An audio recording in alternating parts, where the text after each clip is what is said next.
우리는 21세기에 살고 있다. 21세기는 평화공존을 지향하는 정보혁명의 시대다. 정보혁명은 제국주의적 침략의 과거사에 대한 반성을 요구한다. 더 이상 거짓말이 통하지 않기 때문이다. 지금 이 장면은 우길 승천기를 앞세운 일본군이 세계무역의 중심지며 동서문명 교류의 고도인 상해를 처참하게 파괴하는 모습이다. 당시 상해 인구는 350만.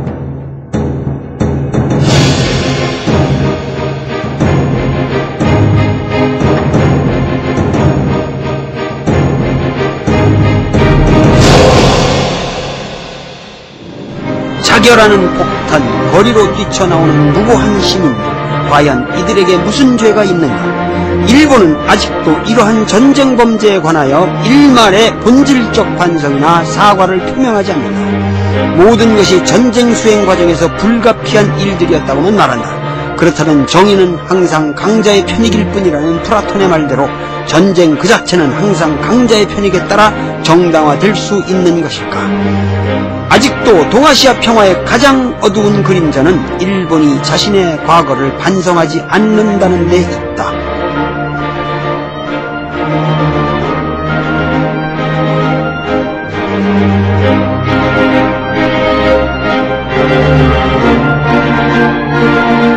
(1937년 12월 13일) 일본은 남경을 점령했다. 그리고 38년 1월에 이르기까지 13군데에서 무고한 양민을 하루에 1만 명씩 모두 30만 명을 도륙했다. 총알이 아까워 창으로 찌르고 칼로 베고 도끼로 찍고 물에 빠뜨려 죽이고 불로 태워 죽이고 또 산채로 구덩이에 집어넣고 생매장해버렸다.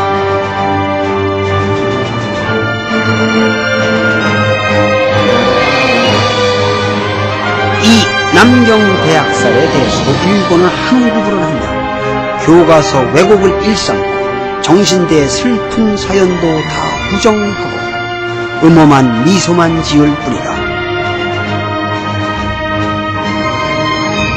게리라에 협조한 민간인을 처형했을 뿐이냐, 그것은 전쟁 수행 과정에서 불가피한 사태였을 뿐이라는 것이다. 당시 일본인들은 타라론의 주장과 더불어 아시아인들의 생명을 허러지보다도 더 무가치한 것으로 생각했다.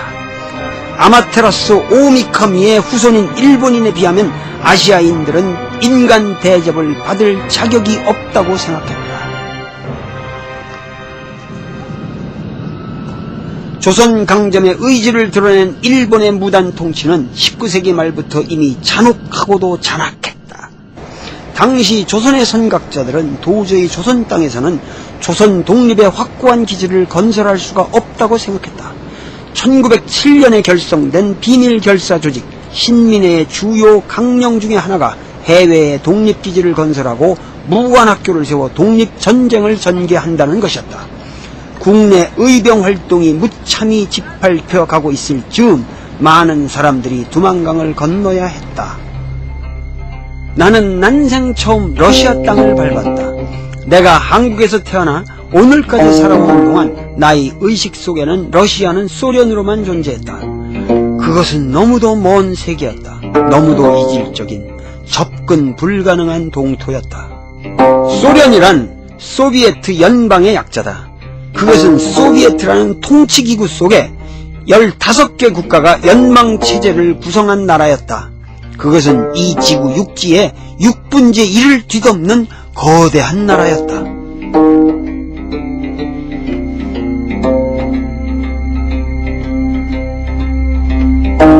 그런데 소비에트는 고르바초프의 페레스트로이카를 기점으로 붕괴되기 시작했다. 지금은 연방체제에 속했던 나라들이 분립했다. 그런데 러시아만 해도 89개의 단위로 이루어진 연방 구성체다. 이 러시아 연방만 해도 중국보다 더 크다. 세계에서 가장 큰 나라인 것이다. 이 나라의 모든 것이 나에게는 충격으로 다가왔다. 내가 러시아의 땅을 밟는다는 것 자체가 경이로웠다. 내가 처음 본 러시아, 그것은 좀 우울한 잿빛이었다.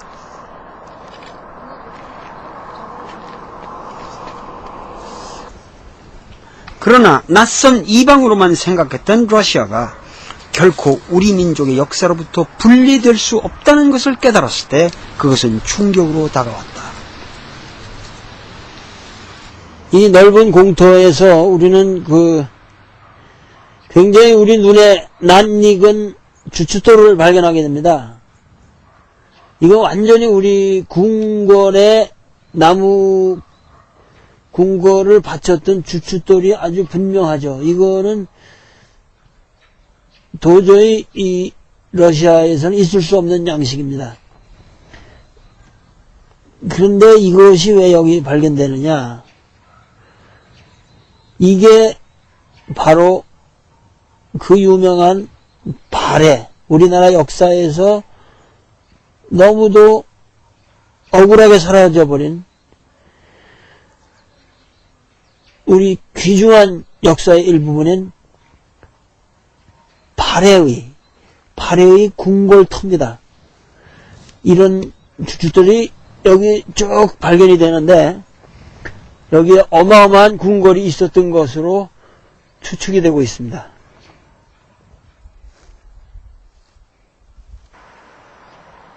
통일신라의 성립으로 우리나라 역사가 고구려사가 단절되는 것이 아니라 그 고구려의 역사는 발해를 통해서 이렇게 계속해서 확대되어 나가고 지속되어 나갔던 것인데 그 역사가 엄연한 우리 민족사의 한 부분으로서 다뤄져야 할 그런 중요한 역사가 지금 우리 의식 속에서 사라져버리게 된 데는 여러 가지 국내외에 어떠한 음모가 있다고 생각합니다. 그러나 우리 민족은 항상 위기를 당할 때마다 고구려를 생각하고 발해를 생각합니다. 독립운동사를 우리가 생각할 적에도 이 연해주 지역의 최초의 우리 한인들이 우리 독립을 할 수 있는 어떠한 토대, 하부구조, 그것을 이 연해주 지역에 구축했던 것은 이 발해사와도 떼놓을 수 없는 관계가 있습니다. 이 지역은 발해 5개의 서울 중에 한 서울이었습니다. 그리고 여기에 발해의 궁궐이 있었습니다. 이 지역의 역사는 발해의 역사와 더불어 시작했다고도 말할 수 있을 것이고, 우리 민족이 이 지역의 문화를 이식했고, 그리고 19세기 후반에는 또다시 우리 민족이 이곳에 대거 이주하면서 농업 기술을 가져와서 새로운 도작을 하게 되고, 그러면서 어떠한 생활 기반을 새롭게 만들었고, 그렇게 함으로써 결국 20세기 독립운동의 모든 물질적 기초를 여기서 만들었고, 여기서 대학까지 세우면서 우리 민족의 언어를 지켜갔던 것입니다. 발해의 역사와 우리 민족의 역사, 그리고 독립을 애타게 외쳤던 사람들의 모든 역사가 하나의 연속적인 흐름 속에서 이해되어야 하지 않을까. 이 주춧돌을 만져보면서 정말 이제는 고구려 역사, 발해 역사를 우리 역사로 재건해야 된다는 생각을 깊게 하게 됩니다. 이 주춧돌에 이 서린 이끼들, 이런 거를 바라보면서 연해주 지역에 19세기 후반부터 우리 민족이 정착했고, 그것이 우리 독립운동의 토대가 되었다고 하는 이 어마어마한 사실을 우리는 바로 이 이끼에서 느끼게 되고, 기나긴 한민족의 역사의 어떠한 연속성을 돌 하나에서도 우리는 새롭게 발견해야 되지 않을까, 이렇게 감회가 새롭습니다. 지금 연해주 프리모르에라고 부르는 이 지역은 1860년 이전에는 러시아와 무관한 곳이었다. 러시아는 1860년 북경조약을 통해 이 영토를 청나라로부터 할양받은 것이다. 당시 청나라는 이것을 대수롭게 생각하지 않았다.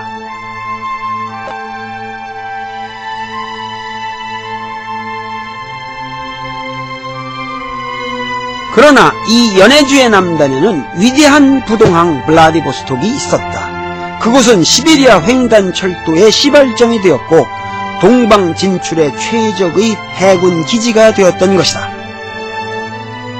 블라디보스톡이란 동방을 지배한다는 뜻으로 새로 지어진 이름이다. 우리 선조들은 그곳을 해삼이라고 불렀다. 많은 사람들이 해삼이가 블라디보스톡의 서투른 한문식 표기로 잘못 생각하는데 해삼이야말로 원명이고 블라디보스톡이야말로 후대에 만들어진 신조어인 것이다.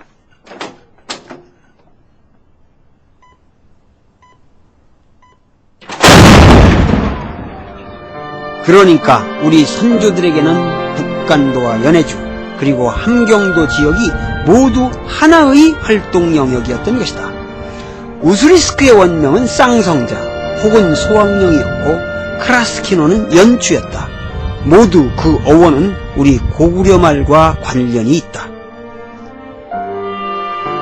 러시아의 공식 문서는 조선인들이 이 지역에 합법적으로 정착한 사례로서 1863년 지신어에 13가구가 이주했다고 기록하고 있으나 그 실상인즉슨 이미 그 이전부터 조선인들이 두만강을 건너와 이곳에 살았을 것이다. 극동지역 내가 블라디보스톡 국립문서보관소에서 조사해본 바로는 1863년에 이미 지신어 마을에 남자 533명, 여자 446명, 총 999명이 거주하고 있었다. 강가에는 갯벌들이 이렇게 피어나고 있고 강둑 언저리에는 쑥이 여기저기 보입니다. 그 함경도 산골에서 기근에 들었던 우리 조선의 농민들이 국경을 건너 두만강을 건너 이곳에 왔을 때 대산 임수 산을 등지고 앞에 개울을 임하면 그곳에 그들은 도작을 할 줄 알았습니다.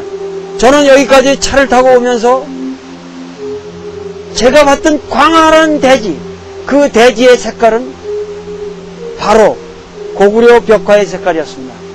저는 고구려 벽화의 현장을 비로소 여기서 보았습니다. 그러니까 1863년에 기근이 들어서 조선인이 이쪽에 오기 전에도 이미 고구려 시대 때부터 조선인들은 여기서 살았을 겁니다. 이 강물이 지신어 조선의 대지, 우리의 모든 역사의 원형을 느끼는 듯한 그런 정감에 저는 흠뻑 젖어 있습니다.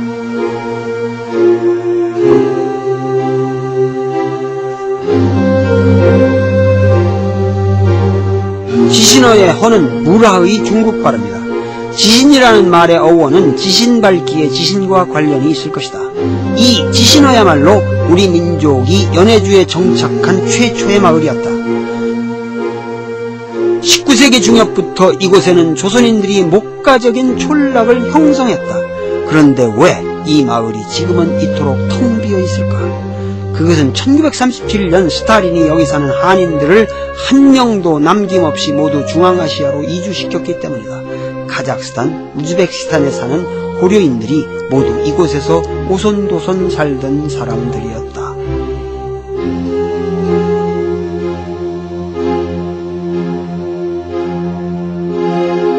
1937년까지 한인들은 이곳에서 살았습니다.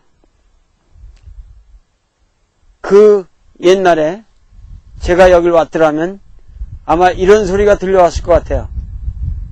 도선생! 밥 먹었음도!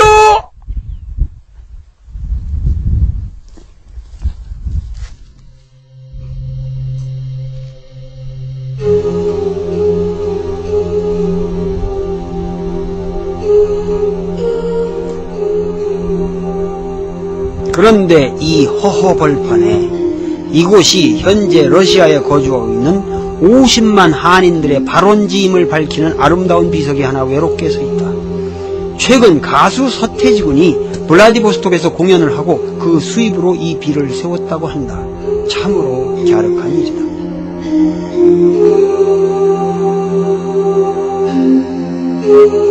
한인들이 모여 사는 곳에는 반드시 방앗간이 있게 마련이다. 전기라는 동력이 없었을 때 우리 조상들은 쌀, 보리, 밀 등의 도정 작업을 위하여 연자방아를 썼다. 화강암의 커다란 맷돌은 한인 마을의 상징체였다. 나는 이 벌판에서 연자방아를 찾아 나서기로 했다. 다행히 봄을 맞이하느라고 겨울 내내 휘덮여 있었던 억새풀을 다 태워버렸기 때문에 벌판은 벌거숭이로 노출되어 있었다. 야, 발견을 했구나. 와, 한국 방아가 있다고? 거기?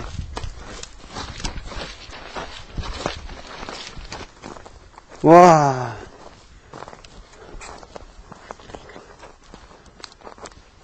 야. 이 쑥돌, 이거, 이렇게 좋은 돌에, 이거 한국 연자방아구나.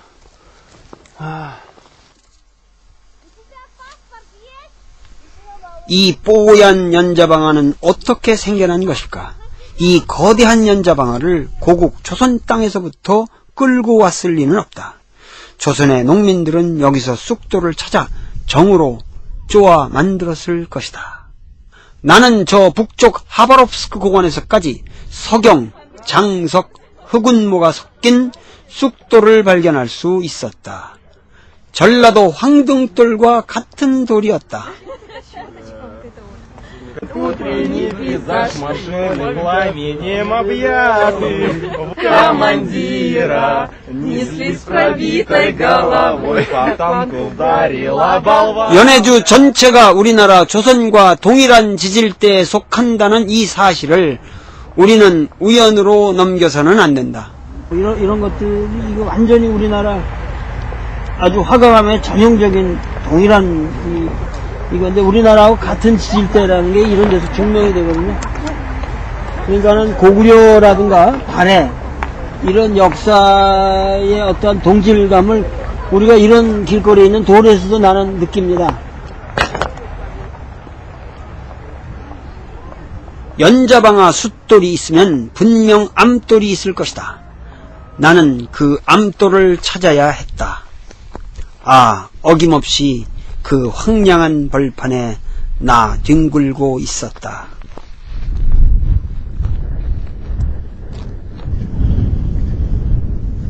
그리고 또 멀지 않은 곳에서 나는 더 큰 숫돌을 발견할 수 있었다.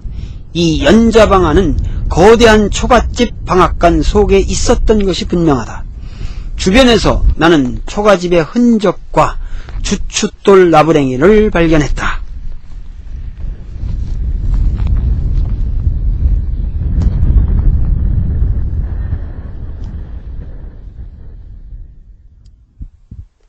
그러니까는 여기 그 개화, 보통 이렇게 예를 들면 개화집으로 진 거라면 이게 지금 이게 주춧돌을 전부 돋아가지고 사방으로 크게 해놓은 거 보면 굉장히 큰 집이고, 한국식으로 말한다면 이게 일종의 그 개화집 스타일인데, 개화가 없는 곳으로 와서 개화는 여기 없었거든요. 그러니까는 여기 나무가 많으니까 돌로 이 기초를 쌓아 올리고 거기에 나무를 이렇게 엮어가지고, 나무로 이제 못 같은 거 구하기 힘드니까 우선 나무로 이렇게 엮어가지고 집을 짓고, 위는 전부 초가로 이렇게 이어가지고 만든 집들이죠. 그러니까는 지금 전체가 나무나 초가 같은 건 폭삭 사가버리니까 흔적이 없고 기와 같은 건 없습니다. 그러니까 이 동네가 두만강을 건너가면은 여기를 안 지나갈 수가 없는 거예요. 그러니까는 전부 뭐냐면 한국에서 오는 사람들이 이 동네를 거쳐가는 겁니다. 그래서 그 한국에서 여기까지 오기까지 우선 피로했을 거고, 배고플 거고, 뭐 국경 건너라고 고생했을 거고, 이 마을에 오면 우선 다 따뜻하게 재워주고 뭐 하면서 여기서 일단 기운을 비축해서 이제 블라디보스톡 이런 데로 떠났던 거죠. 물론 안중근도 의병장 유인석도 이곳을 지나갔다. 지금은 텅 비어있는 황량한 벌판이지만 1863년에 이미 1천여 명의 주민이 있었다면 이곳이야말로 두만강을 건너오는 모든 한인들의 아늑한 보금자리였을 것이다. 이러한 하부구조에 대한 이해가 없이는 역사는 공허한 사건들의 나열이 되고 만다. 역사는 어디까지나 인간들의 이야기다. 두만강은 이곳에서 100여리 밖에 떨어져 있지 않다.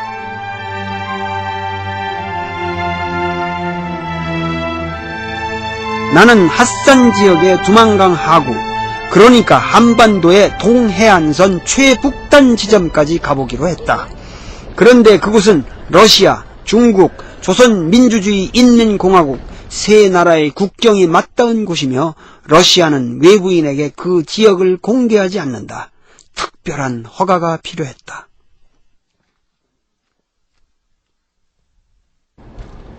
그리고 허가를 받고 들어가도 주민들이 신고하기 일수다. 그럼 국경수비대 군인들이 와서 카메라를 박살내고 필름을 뺏어가기가 일수라고 했다. 나의 조국, 나의 땅을 쳐다보지도 못한다니 참 한심스러웠다.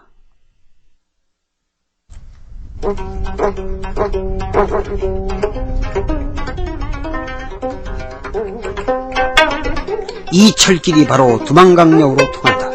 이 철도가 놓여지기 전에는 우리나라 의병과 독립투사들이 걸어갔던 지름길이었을 것이다. 이 길을 계속 가면 조국이라니. 안중근도 이 지역에서 의병을 일으켜 두만강을 건넌 적이 있다.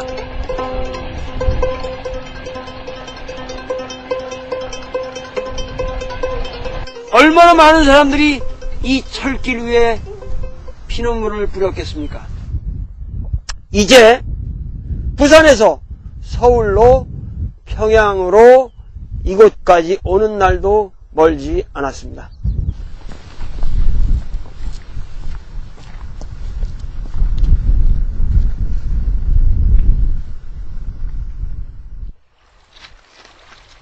바로 이 해안선을 따라 내려가면 곧 우리의 조국 북한 땅이 나옵니다. 우리는 남한에서 갇혀 살면서 너무 북한을 생각하지 않았어요. 이제는 북한도 우리의 조국, 우리의 땅이라는 생각을 항상 가지고 살아야 될 것 같아요. 뿐만 아니라 북한 위로 있는 이 광활한 대륙도 우리 역사의 무대였다는 그 생각을 항상 가지고 살아야 될 것 같아요. 드넓은 바다 너무 좋습니다.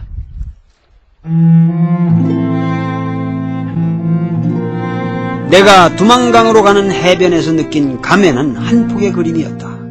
그것은 내가 엄마의 자궁 속에서 느낀 원시 바다와도 같은 그런 느낌이었다.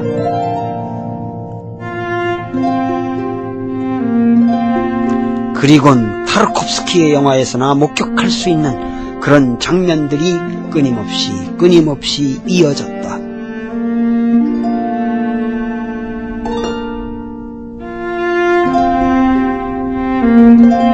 저는 중국의 대륙을 가보고 어렸을 때 읽었던 펄복의 대지를 생각하면서 너무도 광활한 땅이라고 느꼈습니다. 그런데 러시아에 와보니까 이 시베리아 대평원이야말로 우리에겐 더 위대한 가능성의 땅이라고 여겨집니다.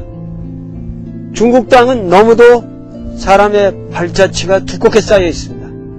그러나 여기에는 인간의 채취로 오염되지 않은 원시의 땅이면서도 어떤 문명의 소질을 담뿍 가지고 있는 그러한 위대한 땅이라는 생각이 계속 드는군요.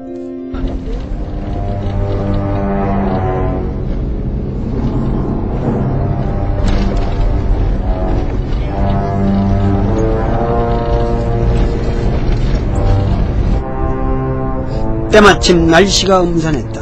안내인은 벌벌 떨면서 카메라도 못되게 겁을 주었다. 국경지대는 공사가 한창이었다. 화물 트럭이 계속 먼지를 뿜어댔다. 그러나 나는 두만강 철교까지는 꼭 가봐야 했다. 바로 국경을 코앞에 둔 곳에 러시아 사람들의 동네가 있었다. 그 뒷산에 오르면 두만강 철교가 보인단다. 가슴이 두근거리기 시작했다.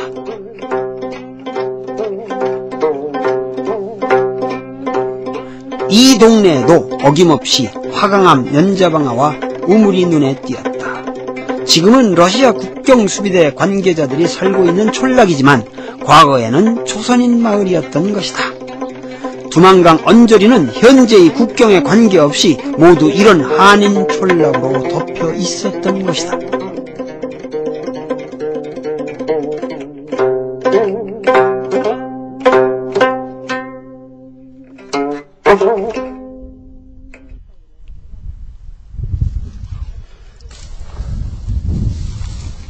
나의 생애에서 최초로 바라본 두만강 철교. 때마침 안개가 자욱했고 빗발이 서렸다.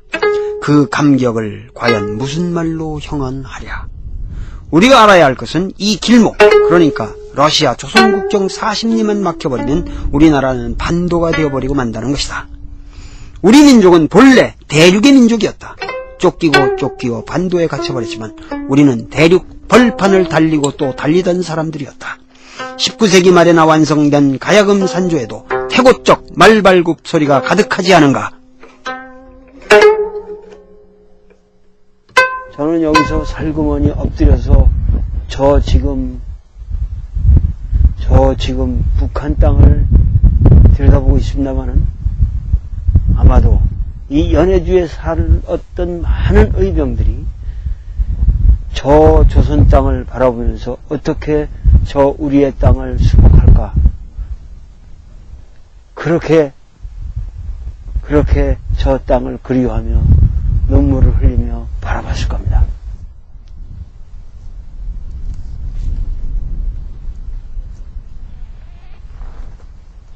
이 두만강 하구에 잘룩한 이 나루터가 국내에서 활약하던 의병이나 독립군들이 이 연해주로 넘어오는 곳이기도 하고, 또 이 연해주에서 의병을 모집해서 군대를 조집해서 또다시 국내로 진입한 루트이기도 합니다.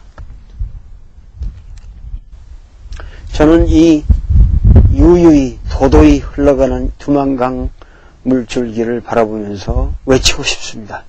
남북 통일이 없이는 우리의 미래가 없습니다. 우리의 독립도 아직 끝나지 않은 과제입니다. 그것은 통일이 없이는 이루어질 수 없는 과제입니다. 우리 남북의 통일, 그것이야말로 우리가 진정으로 독립할 수 있고 일본, 러시아, 중국, 미국과 같은 강대국들을 향해서 떳떳하게 주체적으로 살 수 있는 길이라고 하는 것을 정말 이 두만강을 바라보면서 호소하고 또 호소하고 싶습니다. 무엇보다도 이제는 우리 생각이 바뀌어야 됩니다. 바로 저 북녘 땅도 내 땅, 우리 땅, 한 울타리 안속에 내 땅, 우리 땅이라는 그런 생각을 우선 해야 되고, 이 땅에 대해서도 적대감을 가서 바라보지 말고 뭔가 너그러운 마음으로 대륙적 기상을 가지고 큰 마음으로 바라봐야 되는 저 땅이 아닐까, 그렇게 생각합니다. 이제는 정말 우리의 생각이 바뀌어야 됩니다. 저 두만강 건너가 조선시대 동북 육진의 하나였던 경흥이다. 안중근은 1908년 6월 연해주 지역에서 300여 명의 의병을 모집하여 경흥과 종성, 회령에 주둔하고 있었던 일본 군경을 쳤다. 바라건대 동포들아, 피 흘리기를 맹세하라. 이 세상에서 대의를 모르는 귀신은 되지 마라. 시를 지어 의병을 격려했으나 워낙 급속히 모집한 오합지졸인지라 처절하게 참패했다. 그러나 안중근은 죽는 순간까지 자신이 대한의 의병 참모 중장임을 자처하고 선포했다. 나 개인 안중근이 개인 이토를 살해한 것이 아니다. 조선의 의병대장으로서 일본이라는 나라와 전쟁을 한 것이며 전범 이토를 처단했을 뿐이라는 것이다. 따라서 일본의 법정은 그를 재판할 권리가 없으며 오직 만국 공법만이 그를 판결할 수 있다고 주장했다. 이토록 논리 정연하고 죽음 앞에 당당한 안중근, 과연 그는 누구일까?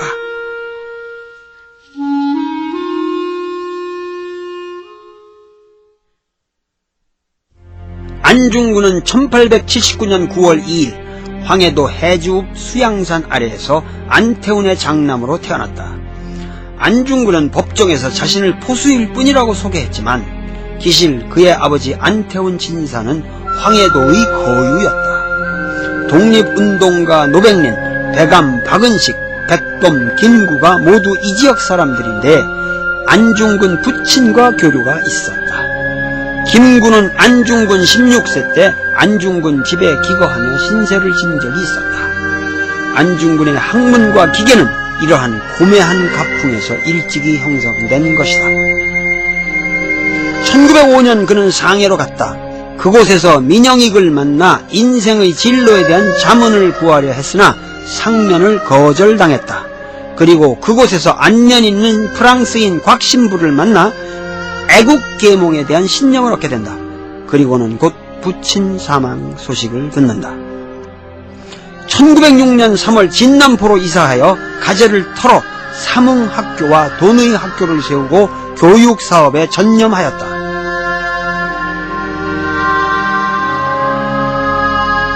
그런데 1907년 봄 작고하신 아버지의 친구 김진사라는 분이 찾아와 긴급한 시국에 촌구석에서 교육사업에 전념하는 것이야말로 허망한 일이라고 그에게 설파한다.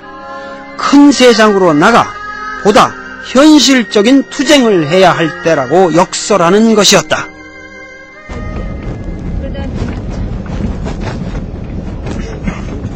그는 처음 북간도로 갔다. 훈춘시 경신진 권하촌에는 그가 유숙했던 안씨댁이 지금도 잘 보존되어 있다.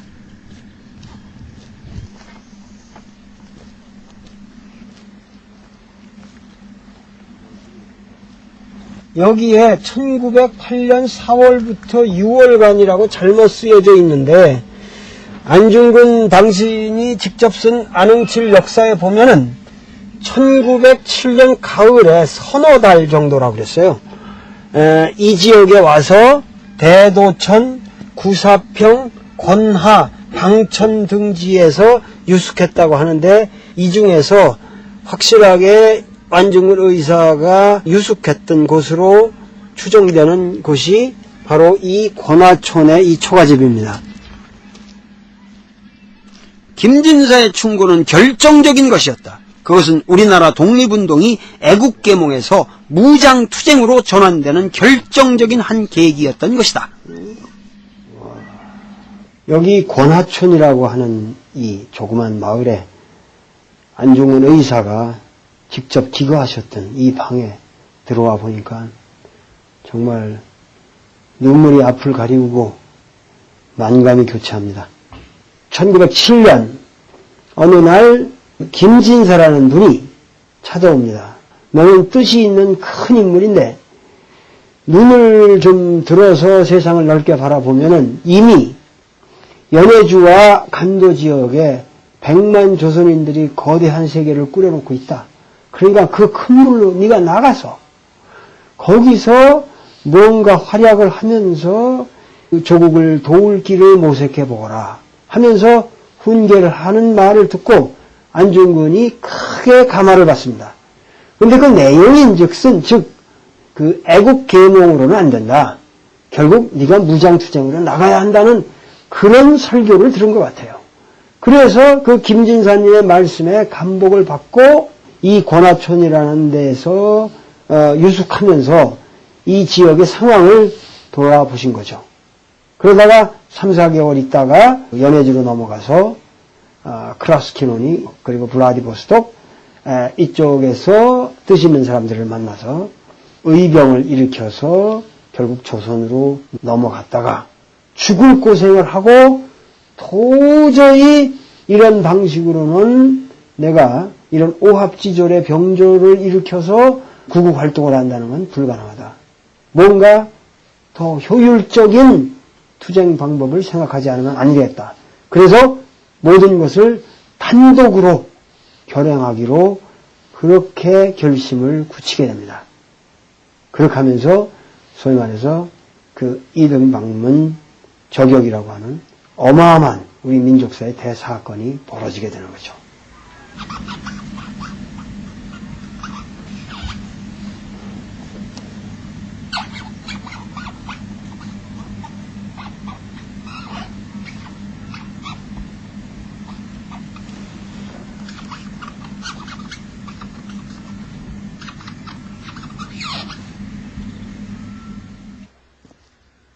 이 고나촌의 안의사 거주처는 우리나라의 공개된 화면에는 최초로 등장한 것이다.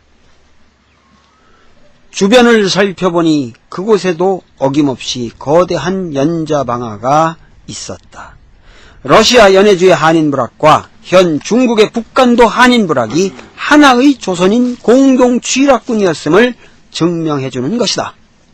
화강암으로 만들어진 이 연자방아가 여기 있는 것만을 봐도 여기는 한인촌이라는 것을 우리가 확실히 알 수가 있죠. 그리고 이 연자방아가 있는 집이라는 것을 봐서 한인 부락의 중심지였다는 걸 알 수 있습니다. 안중근은 의병전쟁에서 참패의 고배를 마신 후에 하바롭스크로 갔다. 그곳에서 흑룡강 상류 수천여리를 시찰한 후 1909년 정월 연초로 돌아온다.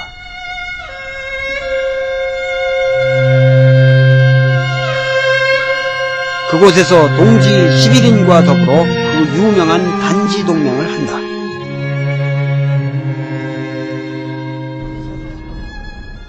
단지동맹을 한 곳을 안중근이 연추라고만 썼기 때문에 곧 현재의 크라스키노로 추정하지만 크라스키노는 당시 군사도시였고 한인이 비교적 적었기 때문에 비밀 결사의 동맹 장소로서는 부적합했다.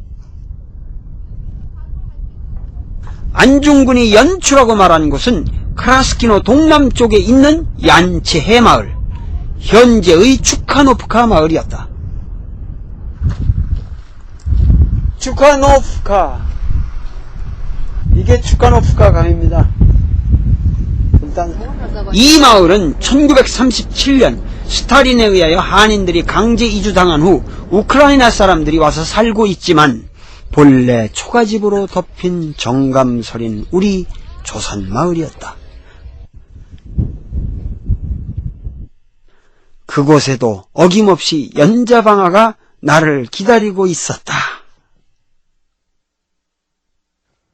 안중근을 비롯한 많은 독립투사들이 이곳에서 안식처를 발견했고 그들의 독립을 향한 의지를 불태웠습니다.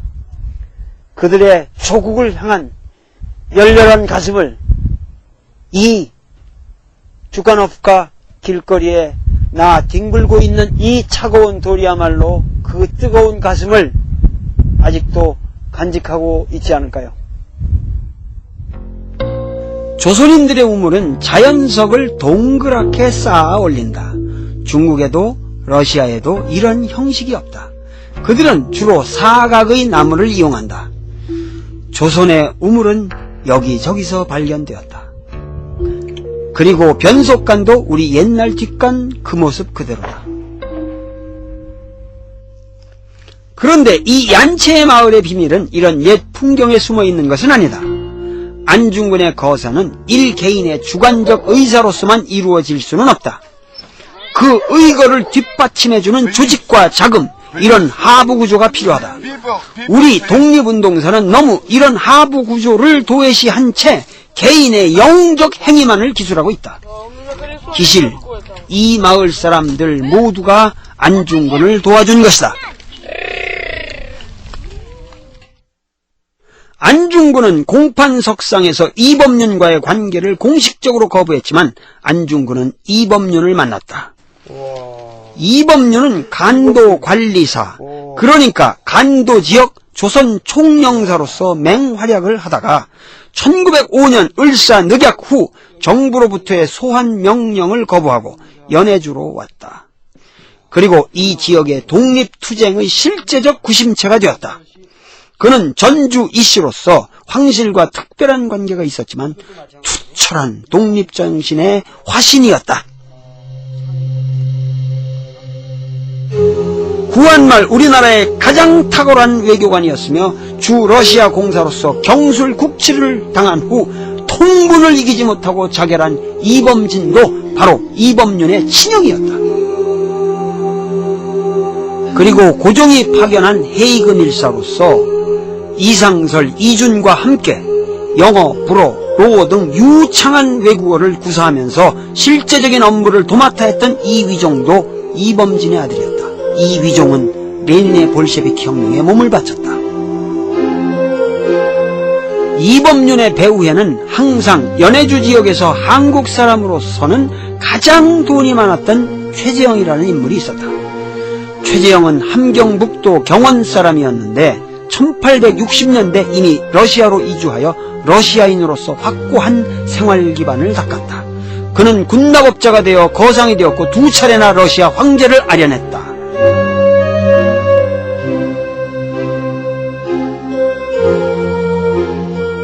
바로 그의 집이 이 얀체해에 있었던 것이다.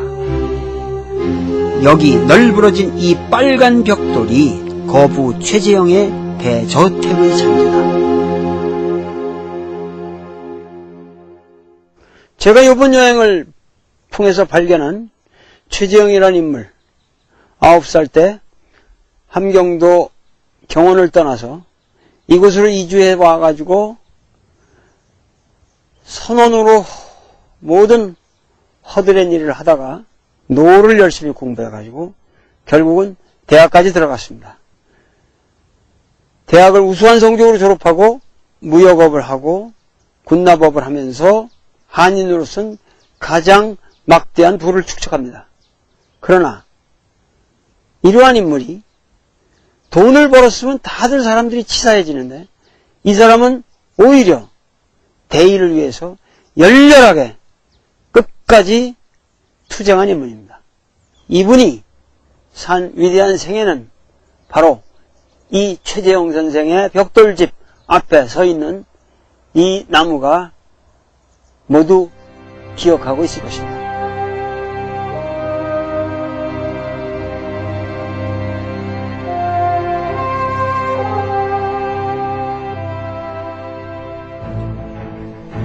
안중근이 이범룡과 의병을 일으켜 두만강을 건넜을 때도 그 군자금을 최재형이 댔다. 이토를 죽이는 안중근의 거사에도 최재형이 관여되었을 가능성은 충분히 있다.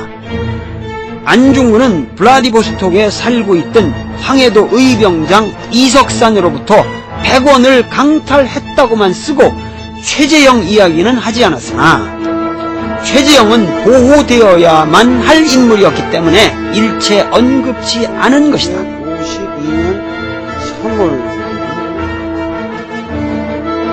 대한국민의회, 해조신문, 대동공보, 번업회, 번업신문 등 연해주 지역의 정치, 언론, 교육사업은 최재형의 헌신 없이 이루어진 것이 별로 없다. 그리고 초기 상해 임시정부에도 상당한 자금을 보냈다. 그러나 임시정부 초대 재무총장의 지위는 사양했다. 우스리스크 볼로다르스카야 38번지. 이 집은 최재형, 그의 열렬한 헌신의 생애의 마지막 순간을 간직하고 있다. 1920년 4월 연해주 경신참변 3.1운동 1주년 만세 사건을 빌미로 대거 민간 소탕 작전을 벌였던 일본 군경에 의하여 무참히 살해되었다.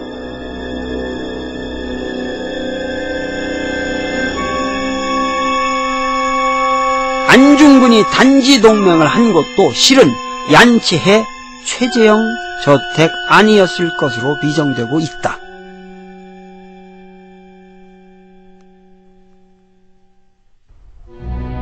그러나 그 기념비는 현재 크라스키노에 세워져 있다. 단지 동맹을 상징하는 핏 물방울 모양의 아름다운 비석이 추카노프카 강변에서 오가는 이의 시선을 끈다.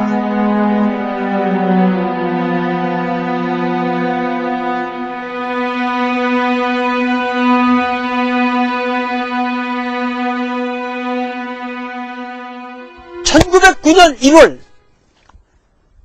우리 안중근 의사는 이 지역에 사는 11명의 동지들과 함께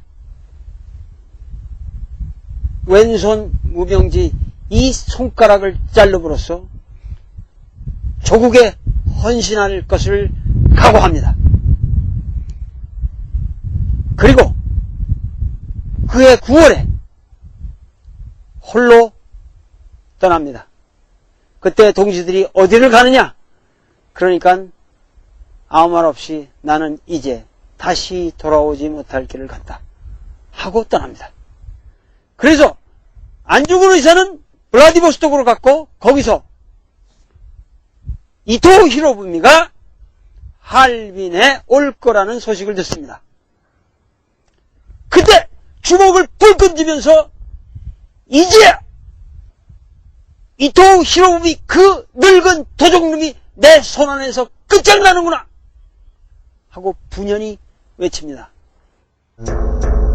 안중근 본인의 기술에 의하면 블라디보스톡에 이르러 우연히 이토가 이곳에 올 것이라는 소문을 듣게 되었고 대동, 공보 등 여러 신문을 사보고 비로소 이토가 며칠 사이에 할빈에 도착할 것이라는 것을 확인했다고 했다. 보다 치밀한 조직적 거사 계획이 있었을지도 모르지만 전체적 정황을 엄밀히 검토해보면 안중근의 거사는 단독적 의지로 추진된 것임이 분명하다. 그만큼 사태는 긴박했고 개연성이 높았고 스릴이 있었다.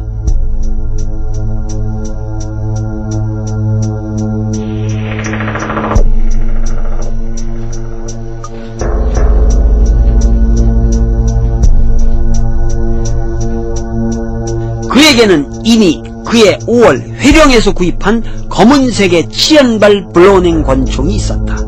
약실에 한 발을 더 채우면 8발이 나갈 수 있다. 그리고 탄환은 덤덤탄인데 관통력은 약하지만 몸속에 박혀 납성분이 급속히 퍼지면서 치명률을 높이는 특성이 있다. 탄두 끝에 십장의 홈이 나 있다. 명중률도 떨어지기 때문에 사격에 대한 완벽한 자신감이 없으면 쓰기 어려운 탄환이었다. 안중근은 여간방 차디찬 등불 아래서 다음과 같이 시로써 비군의 심정을 토로하였다. 장부가 세상에 처함이여 그 뜻이 크도다. 때가 영웅을 만들 것인가 영웅이 때를 만들도다. 전하를 웅혼하게 바라보라. 과연 언제 업을 이루고 동풍은 점점 차가워지는데 장사의 뜻은 점점 뜨거워진다. 분개히 한번 떠남에 반드시 그 목적을 이루리로다. 물론 안중근을 동반한 동지들이 있었다. 우덕순, 조도선, 유동화 등이었다. 그런데 이들은 안중근의 거세에 별 도움을 주지 못했다. 러시아 말을 잘하는 유동화는 횡설수설하기만 했고 우덕순과 조도선은 하얼빈역 남쪽 84km 지점의 채가구역 부근에서 고온히 자고 있었다. 열차는 새벽에 기적을 울리며 채가구역을 그냥 지나쳤던 것이다. 1909년 10월 21일 이토 히로부미는 대련에서 남만주 철도를 타고 북으로 향했다. 독립운동사에서 중요한 또 하나의 사실은 이토 히로부미는 바로 여기서 기차를 타고 떠나면서 회심의 미소를 짓고 있었다는 것이죠. 대련은 일본 대제국의 대륙 침공의 관문이다. 1905년 러일전쟁의 승리로 일본은 대련에서 장춘까지의 남만 철도를 획득하여 그 궤도를 일본이 쓰던 국제표준계로 바꾸었다. 이토 히로부미는 10월 20일 대련에서 기차를 타고 여순, 요양, 봉천, 무순을 거쳐 25일 오후 7시 장춘에 도착했다. 이토호는 그 광활하고 기름진 만주 벌판을 바라보면서 이 대지가 곧 우리 대일본 제국을 살찌우게 하는 영토가 될 것이라고 자신감을 표명하면서 시종 흐뭇한 미소를 지었다고 한다.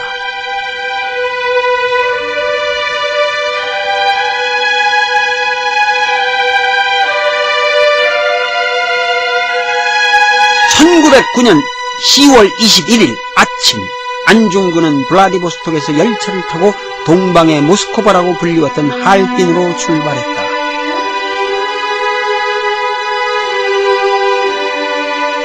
나도울은 안중근의 그 험난한 여정을 따라 하얼빈으로 가기로 결심했다.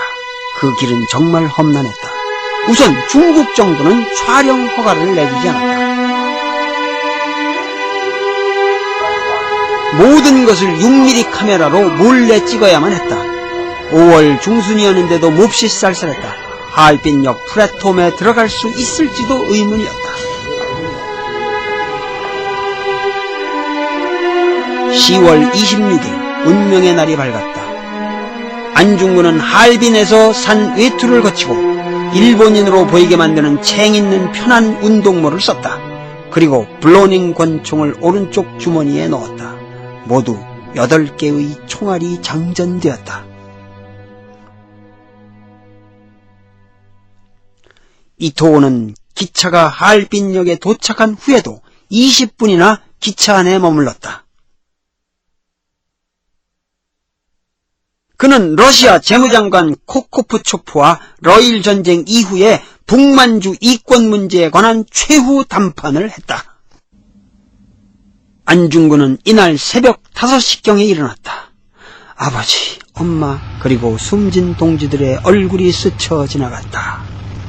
6시 반 하얼빈역으로 갔다. 그리고 역 앞의 가까운 한 찻집에서 차를 마셨다. 그때 안 의사의 심정이 어땠을까? 그 한 인간으로서 감당키 어려운 어떠한 심적인 하중, 그 순간에 우리 민족 전체의 운명이 걸려있다고 하는 그러한 안타까움을 가지고 한순간 한순간을 기다렸을 것입니다. 안중근 의사가 겨눈 총뿌리는 이토 시로부이라는 한 개인에게 겨눈 총뿌리가 아니라 일본 문명 전체의 부도덕성에 대한 인류의 항변을 대변하는 것이었습니다.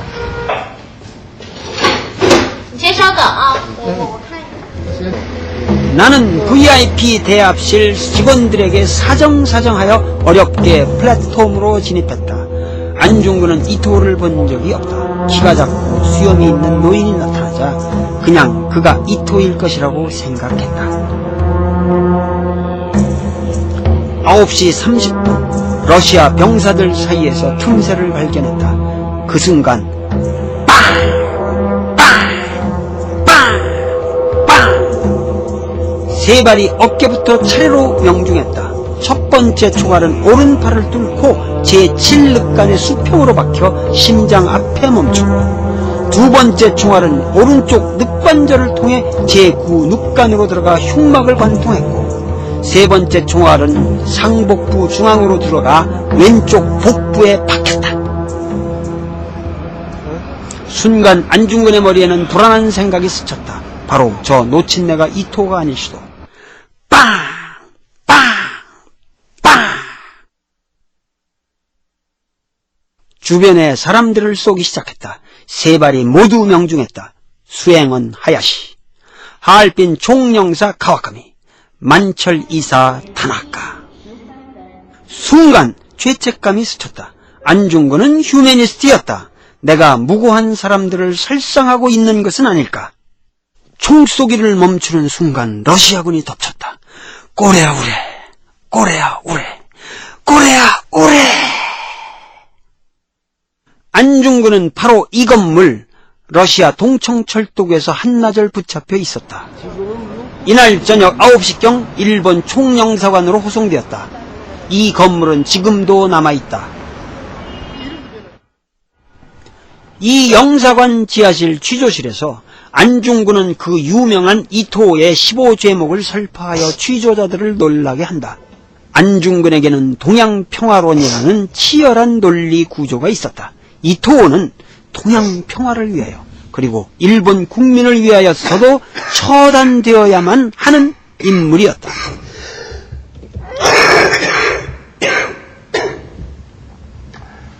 11차 신문 6회 공판을 거쳐 안중근에게 사형이 언도되었다. 안중근은 판결이 부당하다고 생각하고 항소하려 했다. 닷새가 남아있었다. 그런데 항소를 포기하고 죽음을 선택하게 만든 것은 그의 생존을 가장 간절히 원했을 어머니였다. 매라고? 에휴, 이 엄마의 마음인들 어디로 갔냐야. 그냥 죽어라. 일본 놈들이 어드런 놈들인데 항소를 하겠다고야. 항소하면 목숨 구걸한 것밖에 더 되겠느냐, 야. 그냥 죽어라, 야. 너하군 이 세상에선 끝난 것 같구나. 하늘나라에서 다시 만나자. 나라를 위해 할 일을 다 했는데 잠이나 자거라. 눈 꼭 감고 잠이나 자라, 야.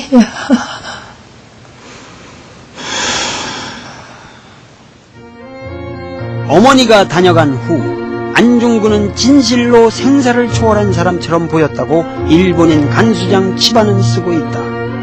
어머니는 다시 면회를 오지 않았다. 그리고 안중근의 사형이 집행되는 그날 아침 하얀 비단으로 손수지은 한복을 보냈다. 바로 이 사진이 우리 독립운동사의 진로를 밝힌 안중근 의사의 마지막 모습이다. 32살이었다.